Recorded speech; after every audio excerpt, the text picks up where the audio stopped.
Hello and welcome to another little mini podcast. Today we discuss our favourite games of March. A pretty big month, loads of games came out, so we're going to discuss it with Ghost Robo, have a little discussion, and let me know in the comments below what your favourite game of March was, and enjoy the video. Are you feeling quite legendary today? No, you just told me I'm going to die from drinking Diet Coke. So. Before we started, we were talking about health and Diet Coke and aspartame and all the bad things that people unintentionally put in their body. But let's turn things to the good side, to the true legendary side, which is the month of March. I thought today we would talk about the great games of March, because I think, frankly, it might be the best month in gaming history. Well, that's definitely a statement to make, isn't it? Making it the best. For me, I remember this month ages ago now. I think it was 2010, perhaps even further back. I think this Orange Box come out. I think the very first Bioshock came out. I remember that being noted as one of the best months ever for gaming, I think. There were some. I want to say there was also one in around that similar time where, like, Uncharted 2, Assassin's Creed 2, there was some. Yeah, that year, a couple of years afterwards, I think. Very, very juicy months, but I think this one will go down quite remarkable. You know, if we start definitely a noted one.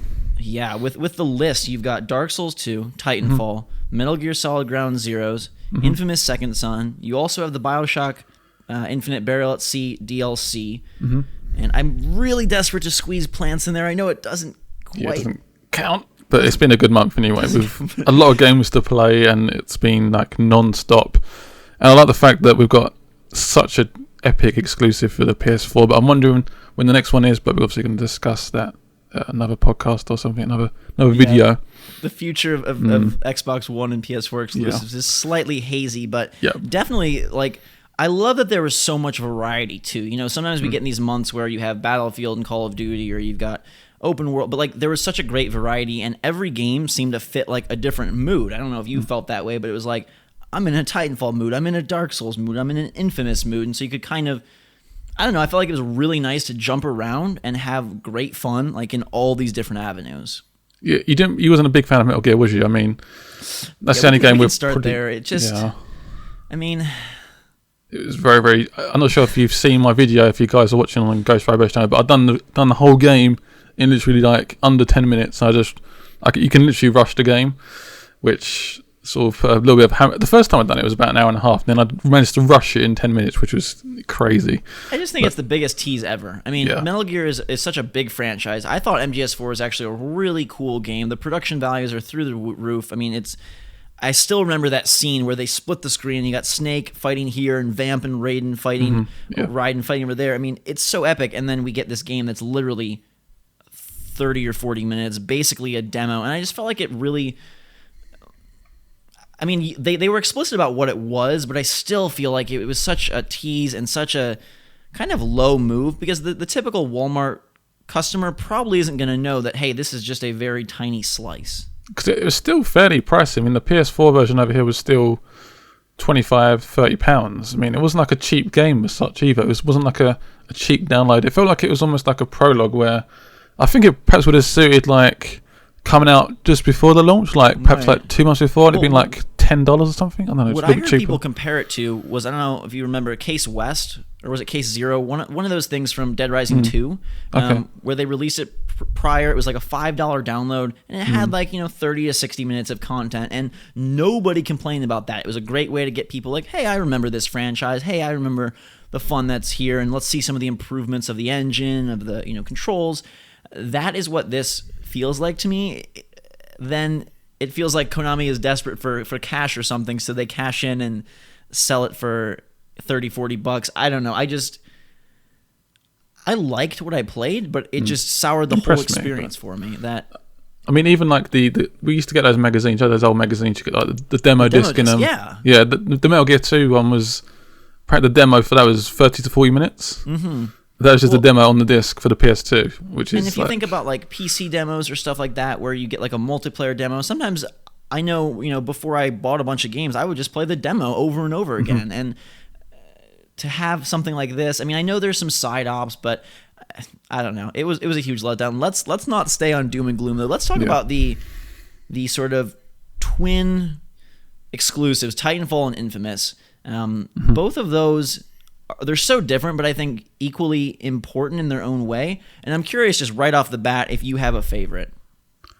My favourite's probably going to be Infamous.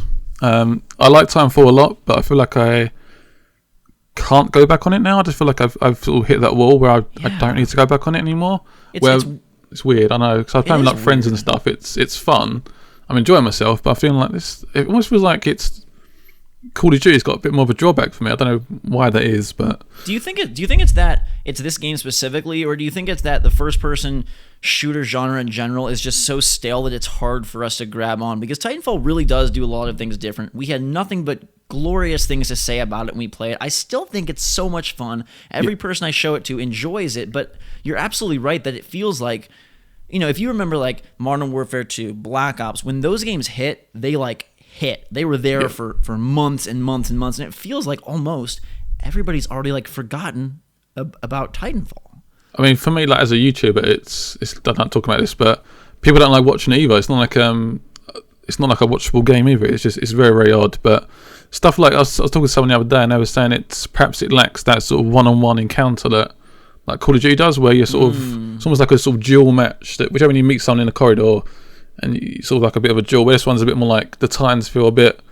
You just sort of run away, or the Titans don't really count for much either. It's a bit. Do you think that the ability to be successful more easily in Titanfall is actually a detriment? Like, for me, Titanfall feels more relaxed. Like, I can go in there and play attrition and pick up my 70, 80 points without really having a great round. Like, there's not as much sense of accomplishment when you have a, quote, great round, because I feel like great rounds happen very frequently. Whereas if you go on, like, a 10 kill streak in Call of Duty, 20 kill streak, I feel... like a champion.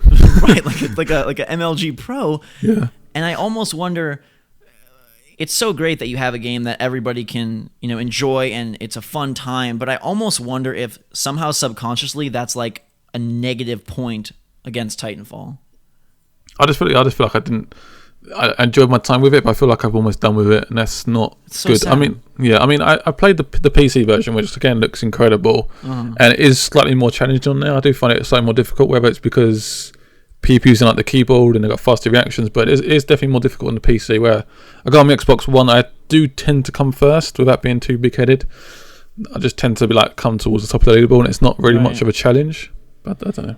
Yeah, and I think what you're saying about perhaps the lack of, or to frame it a different way, perhaps the increased amount of options somehow makes it less obsessive. Like Call of Duty seemed to be one of those things where we just play round after round after round. I also think it is hurting a little bit from a lack of modes. I know like Black Ops, I remember playing Gun Game and One in the Chamber like over and over and over again and really enjoying like that variety.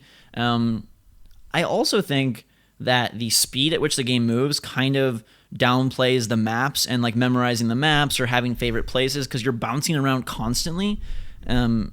It's almost like it doesn't matter where you play because you're just sprinting around anyways, going invisible, jumping off walls, getting your Titan. Do you feel like that at all? That's what you mean, like because you move around so quick, you just sort of don't really Call of take Duty, notice. like, I think people have very favorite maps and they have very favorite spots or like very points that they go, strategies with their friends. Titanfall, you're moving so fast, like it's very hard for me to stick with somebody or very hard for me to know. Like if I was going to explain to you where I was on a map in Titanfall, I feel like it would be so much harder than if I told you, okay, I'm by the flagpole in, whatever map in Call of Duty. Yeah, say if we done like a dual com or something, we wouldn't be able to like organise ourselves to be like in the same spot at each time and then work together. It's more of like a team deathmatch, but an individual team deathmatch. If that makes any sense. But yeah, absolutely. And with the Titans, it's almost a negative to group up. Like if you 2-on-1 in Call of Duty is like you're guaranteed to win, but 2-on-1 in Titanfall, man, being together, you're susceptible to a rocket blast or something that could take out both of you. It's pilot coming out of nowhere. It's interesting because I really was like so excited for a crown jewel of a multiplayer shooter, but you're right that just something. It's a great game. I can't even think of a negative thing, but something's off about it, which is interesting. Now, if we swap to the Sony side of things, Infamous. I love that game. It's so much fun, and it doesn't do everything. It doesn't do all that it does perfectly, but I feel like it is one of the most purely enjoyable games in like such a long time. I'm just so glad that I had the opportunity to turn my PS4 on because it wasn't on for a while, and it's such a nice console. I don't want to be like start a console war, but it's such a nice console to use, and it's so quick and fast, and the controller feels nice, and it just felt such like a solid game. I mean, we talked about the graphics before, and the graphics look amazing. The open world and free roam aspect of it is even better. It's just, I find myself trying to just do random stuff in it and just trying to like 100% it, which is not like me at all in other games. Same here. It's totally not like me to want to clear things out, but like that moment-to-moment gameplay is just really great. And I think I personally think it's a better showpiece for the PS4 than Titanfall is for the Xbox One. I don't know what sales figures are. I haven't really heard a ton about that yet. But in terms of a system seller, like Infamous looks amazing. It plays super fun, and I think it feels like a very... I don't know. I think it's more memorable as something that you can identify with Sony and PlayStation than Titanfall with Xbox. You know, you've got the powers, you've got the very vibrant Seattle environment. It just feels like, hey, this could be a game that becomes synonymous with PlayStation 4, especially early in its life cycle. Definitely. I'd like to see where they go in the future, whether it's DLC content or a potential sequel with the game. But again, we're not saying the game is perfect by any stretch. I don't think it's perfect, but no. Stuff like the story was quite weak. I mean, you've been doing the Evil walkthrough, and I don't like the evil side of the story. It's very, very... It's completely like a jerk, to be honest. It's just like... He's just so like... I was mentioning in one of my videos that like if evil was the only option, I think I would have liked the game like half as much, because you feel so... It's like everything that you hate about some of those really brash characters. Like some people didn't like Cole from Infamous 1 and 2. Some people didn't like... some of the assassins from the Assassin's Creed series, but like he's such a jerk. He's just so unlikable. Even to Betty, he's just like, leave me alone. Just like puts the phone down. It's just like, what?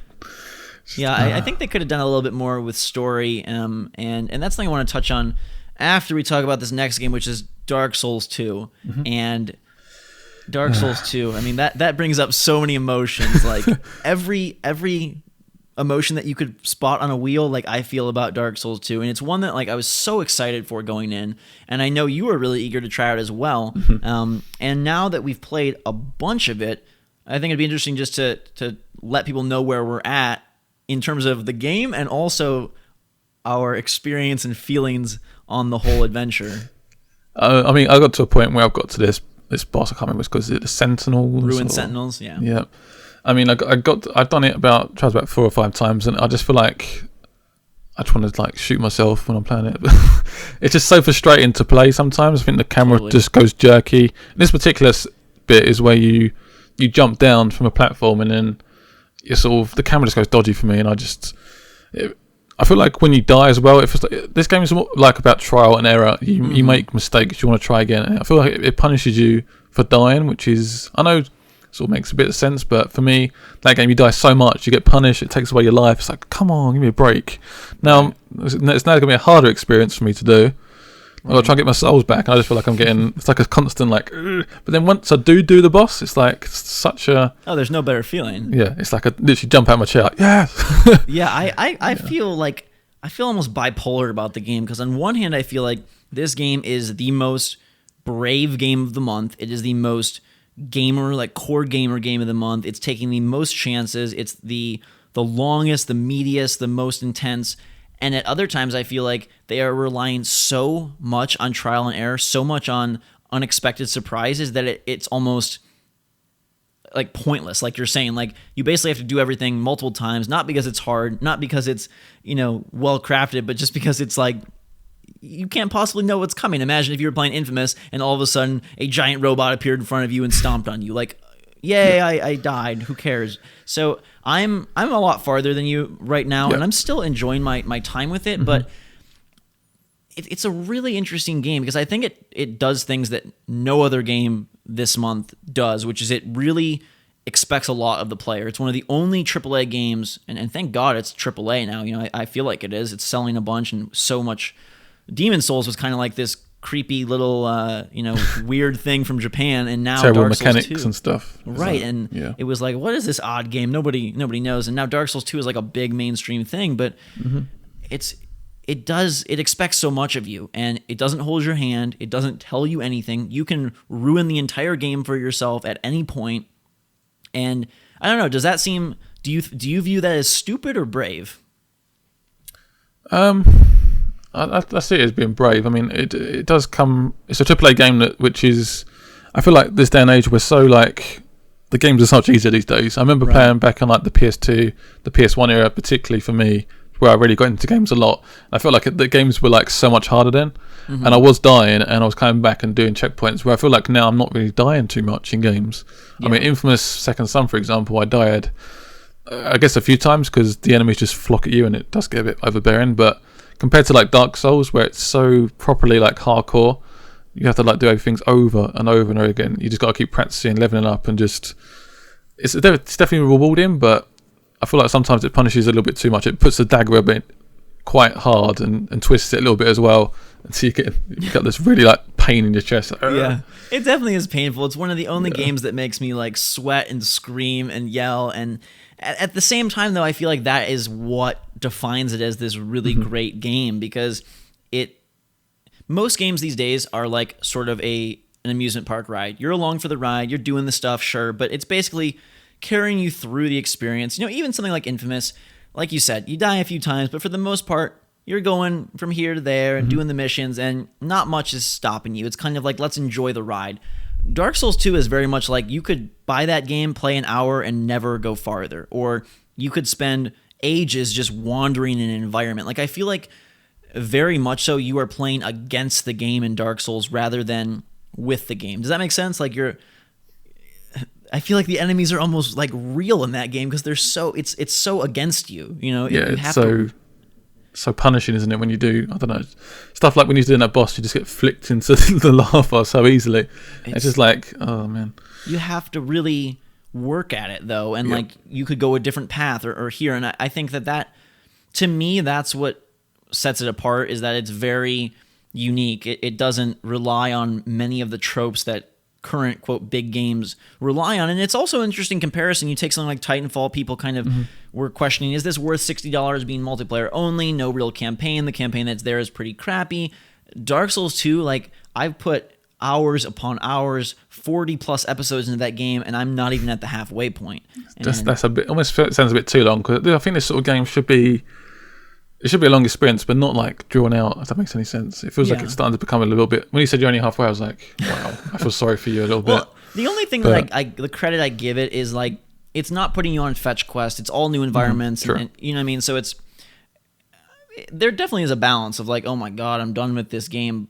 So I don't know. Like I said, I go back and forth being like, this is the best game of all time. And like, this is just a tiresome exercise in frustration and repetition. Just getting past that bit, isn't it? The frustrating bit. If you get past that bit, I feel like it starts rewarding you again, and then again you get to a boss, and it's like, it like, really is like almost like a funnel. Like, it opens up when you're doing well, and then you funnel it down to this point that you have to repeat over and over and over, and you get stuck. But as soon as you like break that little tight spot, boom, it opens back up, and you've got like an hour or two of like, wow, I'm just rolling right along. This feels really good, and then you hit those moments again. But I mean, I'm right now in an area where I'm randomly getting cursed as I walk around. I don't even know why. There's crazy enemies everywhere.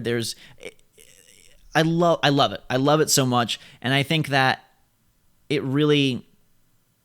should be applauded for how different it is. And I wish that more games don't have to be like Dark Souls, don't have to be as hard, but I wish that they would take more chances like that. Even something like Skyrim, Fallout. I hope that those games will be a little more bold in their direction instead of just doing the same very guided experiance, you know. I mean, over.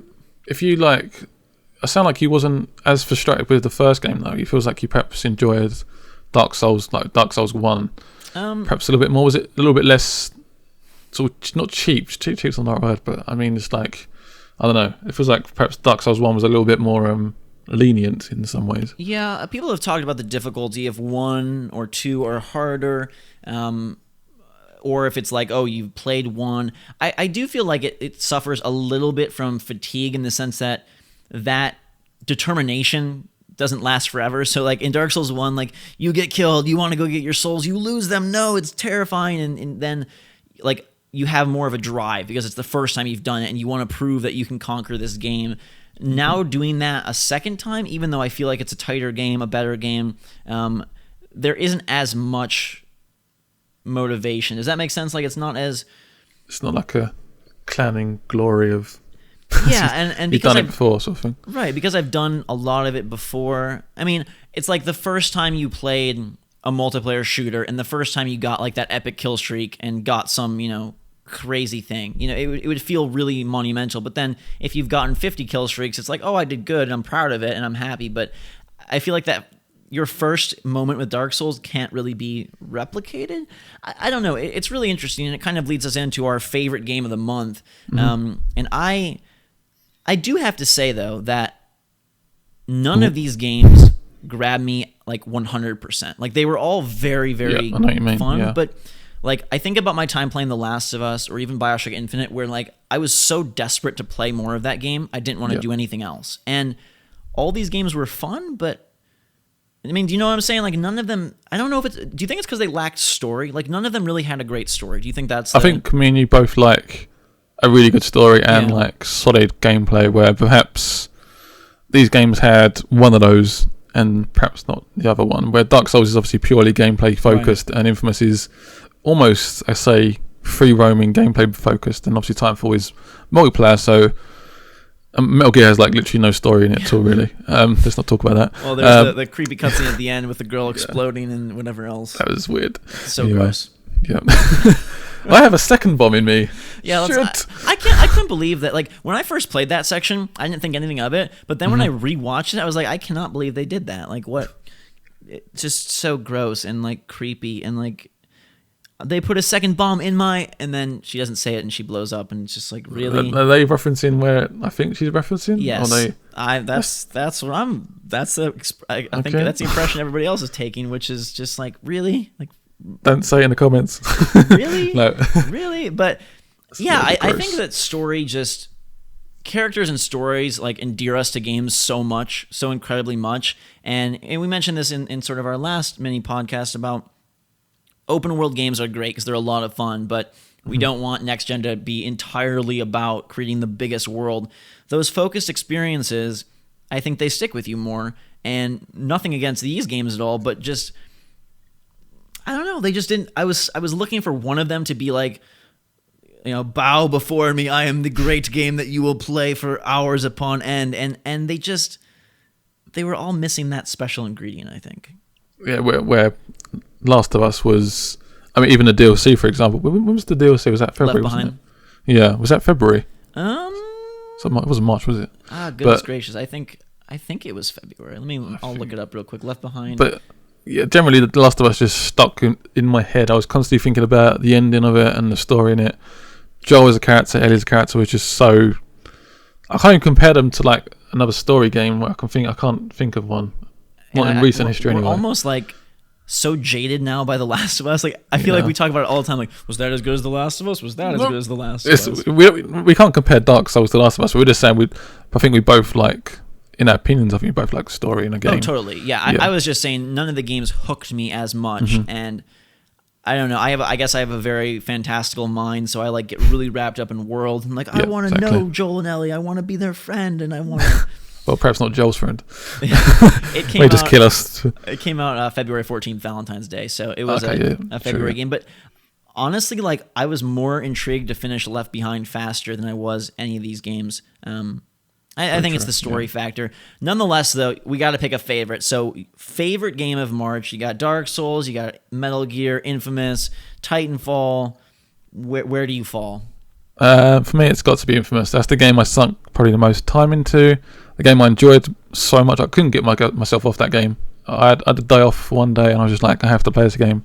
I just addicted to it. The graphics were amazing. Gameplay was addicting as well, and the movement was amazing as well. I just love that game to bits, and I want to see more content from that game. So definitely Infamous for me. Yeah, and not website content. The paper trail stuff. Oh, don't get me started on that. I spent about an hour doing a 15-minute video on that. It's like a really cool concept. What they do is you have to go on the website, solve some puzzles, then go back in the game and do some stuff. But it should be all within the game, in my opinion. It should be all in the game, or I sit there for 10 minutes connecting, and then it says, oh, you can't connect. It's like, just give me the freaking mission. But I am hopeful, as you are, that they'll do like a new power for DLC, or it's like 6 parts late. I've done one part and it took me like an hour. Absolutely crazy. For myself, I don't know. I feel ashamed that neither of us are going to say Titanfall. I feel bad because that game is incredible. But we're not saying it's bad. There's so many good games this month that we're picking our first one. Not I mean, honestly, I think I might say Plants vs Zombies if that came out in March. As crazy as that sounds, I love that game. I think that's definitely a February game. Well, saying that Last of Us came out, so perhaps that's mine. I don't know. Absolutely brilliant. Just such a unique design. For me, it's down to Dark Souls 2 and Infamous, and just to talk myself through this, Infamous surprised me. I enjoyed it more than I thought. I thought it was very fun moment to moment, and just the whole experience, story, presentation, graphics, I thought everything just was really solid. But Dark Souls 2, I feel, is still a more risky and important game in the grand scheme of things, just because it's doing stuff and relying on very few of the typical trends that games follow, and that makes me want to give it to Dark Souls, even though I'm probably having more fun with Infamous. Who'd you pick? It's a tough one. Can I give them a tie, or is that not fair? That's not fair. You need to pick one. Oh gosh. I mean, on one hand, you can think what game is more fun currently versus like what game would you look back upon in a few years and say. I mean, do you think in a few years Infamous will still be one of your favorites? I think it'll be up there. Yeah. Well, it depends how much PS4 games are going to get on Xbox One games. I don't know. Going to see how it rolls out, because this year looks a bit empty. I was going to say at the end, what one would this game of the month be your game of the year potentially? I don't know. Oh, once yeah, you pick.